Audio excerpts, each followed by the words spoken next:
ഇപ്പോൾ പ്രതിയെ കോടതിയിലേക്ക് എത്തിച്ചിട്ടുണ്ട്. നമ്മുടെ പ്രതിനിധി അഖിൽ കൂടി കോടതിക്കകത്ത് ഉണ്ട്. കൂടുതൽ വിശദാംശങ്ങൾ അഖിലിൽ നിന്ന് കൂടി നമുക്ക് ലഭ്യമാക്കാൻ സാധിക്കും. ഏതായാലും അല്പസമയത്തിനകം കോടതി നടപടികൾ പൂർത്തിയാക്കി ഈ ആലത്തൂർ തൊട്ടടുത്ത് തന്നെയുള്ള ജയിലിലേക്ക് ചെന്താമരയെ മാറ്റും എന്നാണ് നമുക്ക് മനസ്സിലാകുന്നത്. ഇന്നലെ നാട്ടുകാരും ഒപ്പം തന്നെ കൊല്ലപ്പെട്ട സുധാകരന്റെ മക്കളുമൊക്കെ പറഞ്ഞ പോലെ തന്നെ നാട്ടുകാർ ഇന്നലെ പറഞ്ഞത് പ്രതിയെ ഞങ്ങൾക്ക് വിട്ടുതരൂ, ഞങ്ങൾ കൈകാര്യം ചെയ്യാം എന്നുള്ളതാണ്. അപ്പോൾ ആ തരത്തിലുള്ള വലിയ രോഷവും എല്ലാം തന്നെ ആളുകൾക്കിടയിൽ ഉണ്ടായിരുന്നു. അതിന് കാരണം പട്ടാപ്പകൽ വന്ന് പലരെയും ഭീഷണിപ്പെടുത്തി കൊലപ്പെടുത്തും എന്ന് തന്നെ പച്ചയ്ക്ക് പറഞ്ഞ് ഭീഷണിപ്പെടുത്തുന്ന കാഴ്ചകളാണ് നാട്ടിൽ കണ്ടത്. ഒരു ഗ്രാമമാകെ ഒരു പ്രതിയെ പേടിച്ച് ജീവിക്കുന്ന നില അക്ഷരാർത്ഥത്തിൽ അവിടെ ഉണ്ടായിരുന്നു എന്നുള്ളതാണ്. അപ്പോൾ അങ്ങനെ ഒരു കൊടും കുറ്റവാളി പക വെച്ചുകൊണ്ടൊരു നാട്ടിൽ തുടർന്നു പോന്നിട്ട് അതിൽ പോലീസിൽ പരാതി കൊടുത്തിട്ട് അതിൽ നടപടി ഉണ്ടാക്കാത്തതിന്റെ വലിയ രോഷവും പ്രതിഷേധവും ഇപ്പോഴും ആ നാട്ടുകാർക്കിടയിൽ തന്നെ ഉണ്ട്. ഈ രണ്ട് പെൺകുട്ടികളുടെ ഇന്നലത്തെ വാക്കുകളൊക്കെ നമ്മുടെ നെഞ്ചിലയ്ക്കുന്ന രീതിയിലുള്ളതായിരുന്നു.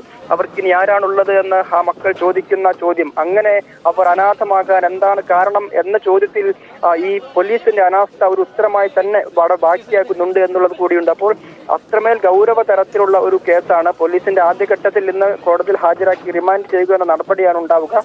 പോലീസ് അടുത്ത ഘട്ടത്തിൽ തെളിവെടുപ്പിനായി കസ്റ്റഡിയിൽ വാങ്ങുന്നത് 2 ദിവസം കഴിഞ്ഞതിന് ശേഷം മാത്രമേ കസ്റ്റഡിയിൽ വാങ്ങൂ എന്നാണ് ഇപ്പോൾ അന്വേഷണ ഉദ്യോഗസ്ഥർ വ്യക്തമാക്കുന്നത്. ഈ കൊലപാതക കുറ്റം പ്രതി സമ്മതിച്ചിട്ടുണ്ട്, ആസൂത്രിതമായി തന്നെ ചെയ്തതാണ് എന്നും സമ്മതിച്ചിട്ടുണ്ട്. എന്നാൽ മറ്റു പല കാര്യങ്ങളിലും ചില വൈരുദ്ധ്യങ്ങൾ പോലീസ് കാണുന്നുണ്ട്. അതായത് ഈ അന്വേഷണ ഉദ്യോഗസ്ഥരെ തെറ്റിദ്ധരിപ്പിക്കാൻ വേണ്ടി ചില മൊഴികൾ കൊടുത്തു എന്ന് കൂടി പോലീസ് മനസ്സിലാക്കുന്നുണ്ട്. അതിൽ ഏറ്റവും പ്രധാനപ്പെട്ടത് ഈ കൊലപാതകത്തിന് ശേഷം വീട്ടിൽ പോയി വിഷം കഴിച്ചു എന്നുള്ള മൊഴിയാണ്.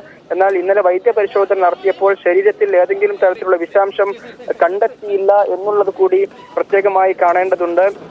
അപ്പോൾ ഒരു മന്ത്രവാദത്തിന്റെ കഥ കൂടി ഇന്നലെ ഈ മൊഴി കൊടുത്തപ്പോൾ ചെന്താമര പറയുന്നുണ്ട്. അതായത് ഈ തന്നെ ഈ ക്രൂരകൃത്യം ചെയ്യാൻ കാരണം തന്റെ കുടുംബത്തിൽ നിന്ന്, തന്റെ ഭാര്യ തന്നിൽ നിന്ന് വിട്ടുപോകാൻ കാരണം സുധാകരന്റെ കുടുംബമാണ്. പ്രത്യേകിച്ച് ലക്ഷ്മി, ഈ സുധാകരന്റെ അമ്മ ലക്ഷ്മി തന്റെ കുടുംബം വഴിയാധാരമാക്കി എന്ന് പോലും അദ്ദേഹം വിശ്വസിച്ചിരുന്നു. അപ്പൊ ഇതിനൊക്കെ കാരണം ഒരു മന്ത്രവാദി ഈ തരത്തിൽ പറഞ്ഞു കൊടുത്തു എന്ന തരത്തിൽ കൂടി ഈ പ്രതി മൊഴി കൊടുത്തിരുന്നു. എന്നാൽ ഇത് പൂർണ്ണമായി പോലീസ് വിശ്വാസത്തിലെടുത്തിട്ടില്ല.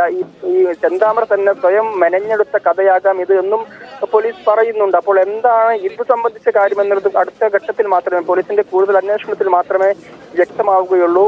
ഈ പ്രാഥമികമായ മൊഴിയെടുപ്പിൽ കുറ്റം സമ്മതിച്ചുവെങ്കിൽ കൂടി കൂടുതൽ അന്വേഷണത്തിൽ മാത്രമായിരിക്കും ഇതിന്റെ ഒരു വ്യാപ്തിയും എത്രമേൽ ആസൂത്രിതമായിരുന്നു ചെന്താമര ചെയ്ത കൃത്യങ്ങളെന്നും വ്യക്തമാവുകയുള്ളൂ. ഒരു കടുവയെപ്പോലെ സ്വയം ഇദ്ദേഹം വിശ്വസിച്ചു എന്നുള്ളതാണ്. പതുങ്ങിയിരുന്നു കൊണ്ട് ഇരകളെ കീഴ്പ്പെടുത്താൻ വേണ്ടി, കൊലപ്പെടുത്താൻ വേണ്ടിയുള്ള കരുക്കൾ നീക്കുകയായിരുന്നു ചെന്താമര എന്നുള്ളത്. അങ്ങനെ കടുവയാണെന്ന് സ്വയം വിശ്വസിച്ചുകൊണ്ട് ആ തരത്തിലുള്ള ആസൂത്രണവും സൂക്ഷ്മതയോടെയുള്ള മുന്നൊരുക്കങ്ങളും ചെന്താമര നടത്തിപ്പോന്നു എന്ന് കൂടി പറയുന്നുണ്ട്. അതിൽ നമ്മൾ അങ്ങനെ പറയുമ്പോൾ ഒരു സാഹചര്യം കൂടി പരിശോധിക്കേണ്ടതുണ്ട്. നേരത്തെ കോഴിക്കോട് കൂടരഞ്ഞിലെ ഒരു ക്വാറിയിൽ ചെന്താമര ജോലി ചെയ്തിരുന്നു. ആ ജോലി ചെയ്യുന്ന സമയത്ത് സെക്യൂരിറ്റിയായിരുന്നു ജോലി ചെയ്തത്. ആ ജോലി ചെയ്യുമ്പോൾ കൂടെ ജോലി ചെയ്യുന്നവരുടെ ഫോണിൽ മറ്റൊരാളുടെ പേരിലുള്ള സിം ഇട്ട് പലരെയും വിളിക്കാറുണ്ടായിരുന്നു എന്ന് കൂടി പോലീസ് പറയുന്നുണ്ട്.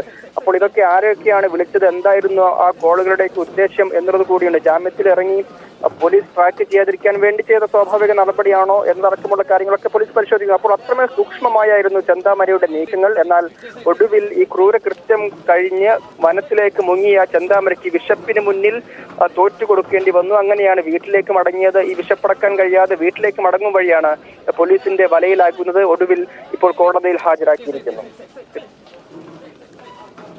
അയൽവാസിയായ 2 പേരെ, നേരത്തെ ഒരാളെയും കൂട്ടി മൊത്തം 3 പേരെ കൊലപ്പെടുത്തിയ കുറ്റവാളിയായ ചെന്താമരയാണ് ഇപ്പോൾ കോടതിയിൽ ഹാജരാക്കിയിരിക്കുന്നത്. Alathur first class judicial magistrate കോടതിയിൽ ഹാജരാക്കിയ ശേഷം പോലീസ് കസ്റ്റഡിയിൽ വാങ്ങും. അതാണ് ഇനി ഉള്ള നടപടിക്രമങ്ങൾ.